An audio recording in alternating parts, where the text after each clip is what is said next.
ঈদ মানেই পায়েস বা ফিরনি, এটা কিন্তু আমাদের থাকতেই হয় যত কিছুই রান্না করি, কিন্তু পায়েসটা রান্না করতেই হয় কিন্তু আমাদের। হ্যালো এভরিওয়ান, আসসালামু আলাইকুম। সাবিয়াস রেসিপিতে আপনাদের স্বাগত। আজকে আমি শাহি ফিরনি বা পায়েস রান্না করে দেখাবো। এটা এতটাই ফ্লেভারফুল হয় আর খুবই মজার হয় খেতে। চলুন তাহলে রেসিপিটি দেখে নিই। এখানে আমি আজকে ফিরনির জন্য 1 কাপ নিয়েছি পোলার চাল। চালটা খুব ভালোভাবে এখন ধুয়ে নিব। এটা 2-3 বারে পানি পাল্টে ধুয়ে নিতে হবে, যতক্ষণ না একদম পানিটা একদম স্বচ্ছ বের হয়। আমি এখন চালটা খুব ভালোভাবে ধুয়ে নিব। ধুয়ে নেওয়া হয়ে গেলে আমি চুলায় চলে যাব। চুলায় একটি হাঁড়ি বসিয়েছি, হাঁড়িতে আমি 2 লিটার দিয়েছি দুধ। দুধটা আমি আগের থেকে জাল করা ছিল, মানে একটা বলক আসা ছিল, এই জন্য একটু সর পড়ে গেছে। আবার এখন দুধটা আমি একটু বলক দিয়ে নিলাম। বলক চলে আসলে পরে চালটা যে ধুয়ে রেখেছি চালটা কিন্তু দিয়ে দিয়েছি। এখন আমি কিছুক্ষণ রান্না করে নেব। এর মধ্যে আমি 4টা এলাচ দিয়ে দিলাম, মাথাটা একটু ফাটিয়ে দিয়েছি, তাহলে সুগন্ধটা খুব সুন্দরভাবে বের হবে।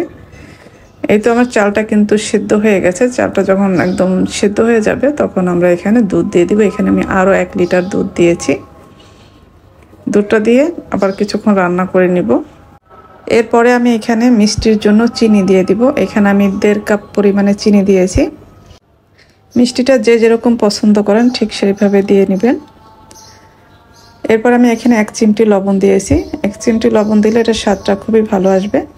এখন আমি একটা মাওয়া তৈরি করে নিব। এজন্য এখানে আমি 3 টেবিল চামচ ভরে ভরে গুঁড়া দুধ নিয়েছি, আর 1 টেবিল চামচ নিয়েছি চিনি, আর এখানে ঘি দিয়ে দিব 2 চা চামচ। এখন সব কিছু খুব ভালোভাবে মিশিয়ে নিতে হবে। ঘিটা যেন পুরো গুঁড়া দুধের সাথে খুব সুন্দরভাবে মিশে যায়। এটা কিন্তু দেওয়ার ঠিক আগ মুহূর্তে এটা বানিয়ে নিতে হবে। এটা বানিয়ে রেখে দেওয়া যাবে না। এটা এখন একটা সাইডে রেখে দিব। এদিকে আমার পায়েসটা কিন্তু প্রায় হয়ে গেছে। আমি এখানে কিছুটা বাদাম কুচি দিয়ে দিলাম। এরপরে আমি যে মাওয়াটা তৈরি করে নিয়েছি মাওয়াটা দিব। মাওয়াটা একবারে দিব না, আমি 2 বারে দিব। প্রথম অর্ধেকটা দিয়ে খুব ভালোভাবে মিশিয়ে নিব, এরপরে বাকি অর্ধেকটা দিব।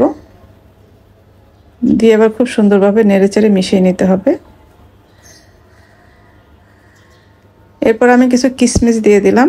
কিশমিশটা সবার শেষেই দিই আমি, নাহলে দেখা যায় কিশমিশগুলি বেশি সেদ্ধ হয়ে যায়, তখন এটা খেতে বেশি একটা ভালো লাগে না।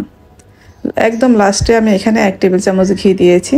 এই ঘিটা দেওয়ার কারণে ফ্লেভারটা খুবই ভালো আসবে, আর এটার গন্ধে পুরো ঘর ভরে যাবে, এত সুন্দর ঘ্রাণ ছড়াবে।